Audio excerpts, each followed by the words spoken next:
라디오 라이브 락TV.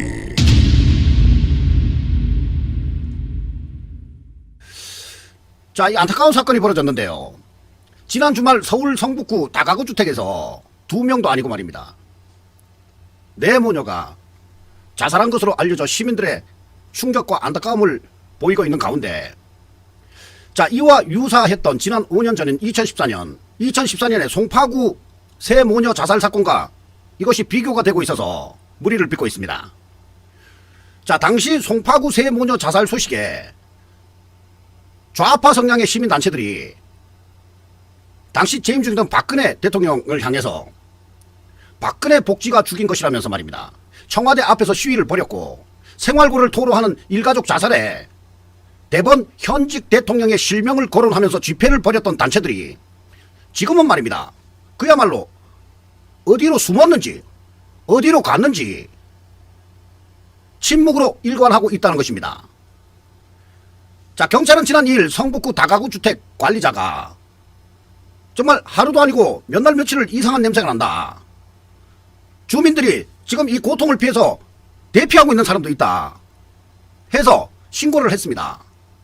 결국 경찰이 출동한 결과 해당 주택 2층에 거주하던 4모녀가 숨져 있는 것을 발견했다고 밝혔습니다. 경찰이 현장에서 확보한 A4 용지 한 장짜리 유서에는 힘들었다, 하늘나라로 간다는 내용이 담긴 것으로 알려졌고, 이들 모녀들이 거주하던 집 우편함에서는 채무 변제를 독촉하는 신용정보회사 등의 우편물이 10여 통이나 와 있었다고 합니다.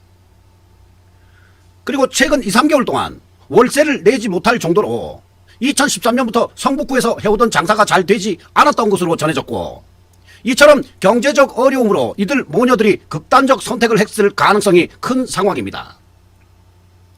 그런데 말입니다.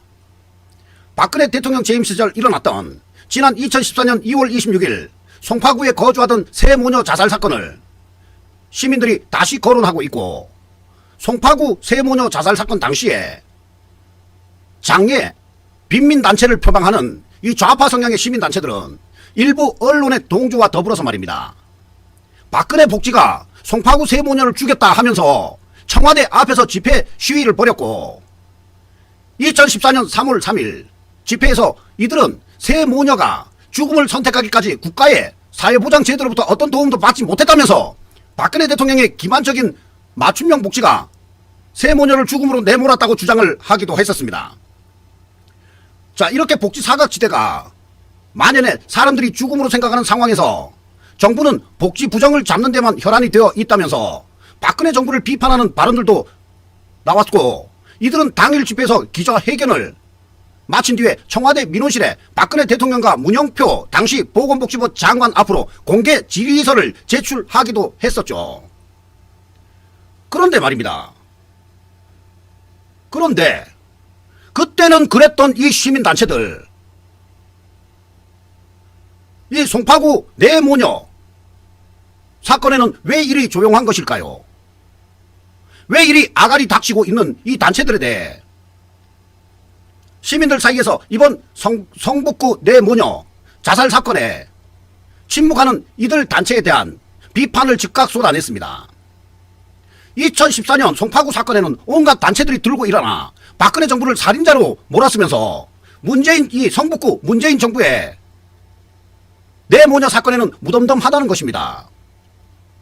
한 시민은 말이죠, 문재인이 집권한 지난 2년 반 자영업자들이 줄폐업하고 있고 실업률은 극악에 이르렀다며 오직 30분 일자리, 빈 강의실의 불끄기 일자리, 그런 것과 같은 이 통계 조작으로 일관하는 동안 한 달에 한 번은 일가족 동반 자살 기사를 보게 됐다고 말을 하고 있습니다. 자, 자영업자들의 줄폐업과 중소기업 줄도산이 계속되면서 근로자들의 형편이 더욱 팍팍해지고 있는 이 상황을 성토하는 목소리가 높고, 시민들은 장애 빈민단체를 표방하며 당시 박근혜 대통령에게 책임을 돌리던 이 시민단체들이 왜 청와대 앞에서 문재인 대통령의 복지가 죽였다고 집회, 시위를 하지 않느냐며 비판을 하고 있습니다. 자, 이쯤 되면 말이죠, 이 시민단체들 뭐 막가자는 거지요. 이 아가리 닥치고 있는 좌파 시민단체들 한번 왜 그러는지 말씀을 해보시죠.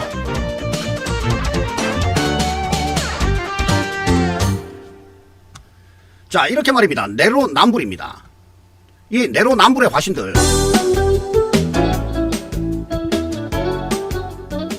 성북구의 이 뇌모녀 얼마나 고통스러웠겠습니까?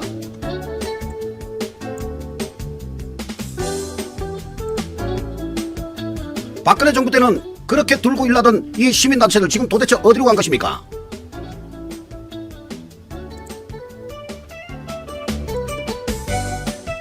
자, 가슴 아픈 소식 전해드렸고요. 다음 소식 전해드리겠습니다.